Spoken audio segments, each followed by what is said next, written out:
শিক্ষার্থী বন্ধুরা, আশা করি সবাই ভালো আছো। ট্রান্সফরমেশন অফ সেন্টেন্সে বাক্যের গঠনের পরিবর্তন করতে হবে, কিন্তু অর্থের পরিবর্তন করা যাবে না। এই থিমটা আগে সবার আগে তোমরা মাথায় রাখবে। আজকে আলোচনা করব অ্যাফার্মেটিভ থেকে নেগেটিভ কিভাবে করতে হবে।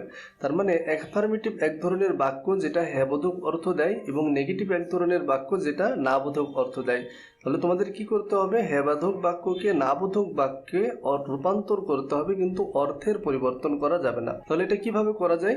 প্রথমেই দেখতে হবে সেন্টেন্সের মধ্যে বি ভার্ব বলতে am, is, are, was, were, have verb have, has, had, অথবা modal verb can, could, may, might, shall, should, will, would, must, এগুলো আছে কিনা দেখতে হবে। যদি থাকে তাহলে এরপরে নট যুক্ত করে মূল শব্দের বিপরীত শব্দ লিখতে হবে। বিপরীত শব্দ কেন লিখতে হবে? যাতে অর্থের ঠিক থাকে। আমরা কয়েকটা এক্সাম্পল দেখতে পারি। যেমন অ্যাফার্মেটিভ একটা বাক্য দেওয়া হয়েছে, he is a good man. এখন যদি আমি শুধু ইজের সাথে নট যুক্ত করে দিই তাহলেই কিন্তু নেগেটিভ হয়ে যাচ্ছে, যে he is not a good man. কিন্তু সেক্ষেত্রে কি হচ্ছে না, বাক্যের অর্থটা পাল্টে যাচ্ছে। এটা ট্রান্সফরমেশন অফ সেন্টেন্সে কখনোই করা যাবে না। যে সে একজন ভালো মানুষ, সে একটা ভালো মানুষ নয়, নাবোধক বাক্য হয়ে যাচ্ছে। তো এটা করা যাবে না। কি করতে হবে? অবশ্যই বিপরীত শব্দ নিয়ে আসতে হবে। তাহলে নেগেটিভ কেমন হবে? দেখো, এখানে যে হিটা ছিল, এইখানে যে ইজটা ছিল, ইজটা হচ্ছে কি, এখানে অক্সিলারি ভার্ব আছে, যে কারণে এই ইজের সাথে নট যুক্ত করা হয়েছে। ইজের সাথে কি করা হয়েছে? নট যুক্ত করা হয়েছে। আর এই গুড বলতে ভালো বোঝাচ্ছে, আমরা তার বিপরীতে কি লিখে দিলাম? ব্যাডম্যান। তাহলে সে একজন ভালো মানুষ, সে একজন খারাপ মানুষ নয়। এর অর্থ কি হচ্ছে? একই থাকছে। রাকিব ওয়াজ অ্যান অনেস্ট বয়। তাহলে এখানে ওয়াজ আছে অক্সিলারি ভার্ব, তো আমরা ওয়াজের সাথে কি করলাম? নট যুক্ত করলাম। নট যুক্ত করে অনেস্ট ম্যান মানে সৎ মানুষ, আর ডিসঅনেস্ট ম্যান মানে কি? অসৎ মানুষ। তাহলে Rakib was an honest boy, Rakib ছিল একজন সৎ ব্যক্তি। Rakib was not a dishonest boy, Rakib একজন অসৎ ব্যক্তি নয়। He has brought an extraordinary ship. তাহলে হি হ্যাজ ব্রট, এই যে হ্যাজ আছে অক্সিলারি ভার্ব, যে কারণে আমরা এর সাথে কি করছি? নট যুক্ত করে দিচ্ছি। হি হ্যাজ নট ব্রট এক্সট্রাঅর্ডিনারি মানে অসাধারণ, তো অ্যান অর্ডিনারি সাধারণ, এর বিপরীত শব্দ। তো বিপরীত শব্দ করে দিলেই কি হবে? হয়ে যাবে, এবং নট যুক্ত করতে হবে। কিন্তু সেন্টেন্সের ভিতরে যদি বি ভার্ব, হ্যাভ ভার্ব অথবা মডেল ভার্ব না পাওয়া যায়, তখন কি করতে হবে? ডু, ডাজ অথবা ডিড এর সাথে নট যুক্ত করে বিপরীত শব্দ লিখতে হবে। যেমন দেখো, আই লাইক ম্যাঙ্গো, এই বাক্যের ভিতরে কোনো ধরনের অক্সিলারি ভার্ব নেই, তো আমরা কি করলাম? ডোন্ট, আর লাইক এর বিপরীত করে দিলাম হেট। তাহলে আই ডোন্ট হেট ম্যাঙ্গো। এরপরে দেখো, দে ফরগট মি। এখন এই যে ভার্বটা যদি অতীতে থাকে, পাস্টে থাকে, তখন আর ডু ব্যবহার করা যাবে না, তখন ব্যবহার করতে হবে কি? ডিড। তাহলে he did not remember me. আরেকটা বিষয় মাথায় রাখবা, দেখো এখানে ফরগট ভার্বের 2 নম্বর রূপ আছে, আর রিমেম্বার্ড না বলে রিমেম্বার বলা হয়েছে। কেন? কারণ ডু ভার্বের পরে মূল ভার্ব সর্বদাই প্রেজেন্ট রূপে বসবে।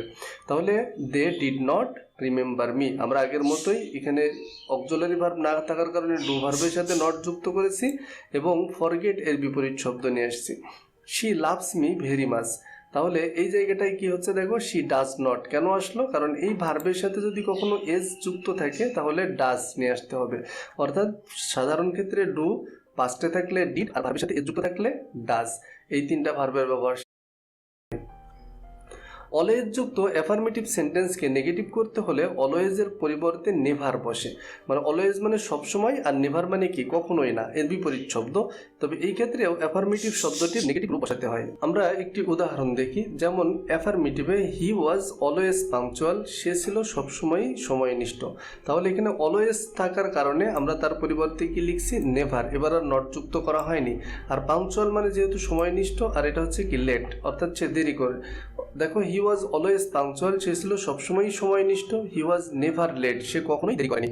অ্যাফার্মেটিভ বাক্যটা খেয়াল করো, আই অলওয়েজ টেল ট্রুথ, আমি সবসময় সত্য কথা বলি। তাহলে এটা কি হচ্ছে? অলওয়েজের পরিবর্তে নেভার। আই নেভার টেল লাই, আমি কখনোই মিথ্যা বলি না। এই যে 2টা নিয়ম বা যে নিয়মগুলো এর উপরে করা হলো, এই ক্ষেত্রগুলোতে শুধু বিপরীত শব্দ নিয়ে আসতে হয়। আর কিছু শব্দ রয়েছে যে শব্দগুলোর বিপরীত শব্দ বসালে হয়ে যায়, এখানে আর কোনো ধরনের অন্য কোনো কাজ করা লাগে না। যেমন অনলি বা অ্যালোন থাকলে এর পরিবর্তে none but, nothing but, not more than. Must থাকলে ক্যান নট বাট। এভরি থাকলে there is no dot dot but. As soon as থাকলে no sooner had dot dot than. Too dot dot to থাকলে so dot dot that, এরপরে সাবজেক্টের সাথে can not বা could not বসে। এই যে শখটা একেবারে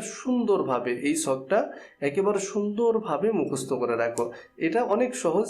দেখো এখানে অনলি থাকলে নান বাট বসতে পারে, নাথিং বাট বসতে পারে, নট মোর দেন বসতে পারে। তাহলে দেখতে পাবো অনলি কাকে বোঝাচ্ছে। অনলি যদি কোনো ব্যক্তিকে বোঝায় তাহলে সেক্ষেত্রে নান বাট, বস্তুকে বোঝালে নাথিং বাট, আর কোনো সংখ্যা নির্দেশ করলে নট মোর দেন অথবা নট লেস দেনও লেখা যায়। যেমন দেখো only he can play good cricket, তাহলে এই অনলিটা শুধু হি কে নির্দেশ করছে, সে কারণে কি বসবে, অনলি এর পরিবর্তে ব্যবহার করলাম নান বাট। আর দেখো কোনো ধরনের পরিবর্তন নেই, he can play good cricket, he can play good cricket, মানে সে ছাড়া আর কেউ ভালো ক্রিকেট খেলতে পারে না।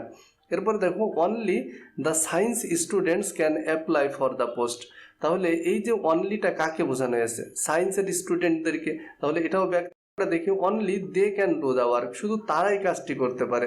তাহলে এখানে অনলি কাকে বোঝাচ্ছে, দে, তারা কোনো ব্যক্তিকে বোঝাচ্ছে, যেখানে আমরা কি ব্যবহার করছি, নান বাট।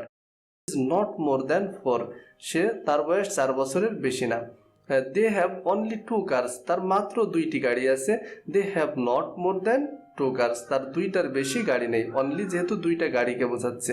এরপর দেখো you must yell to your pet, তাহলে মাস্ট থাকলে ব্যবহার করতে হয় কি, ক্যান নট বাট।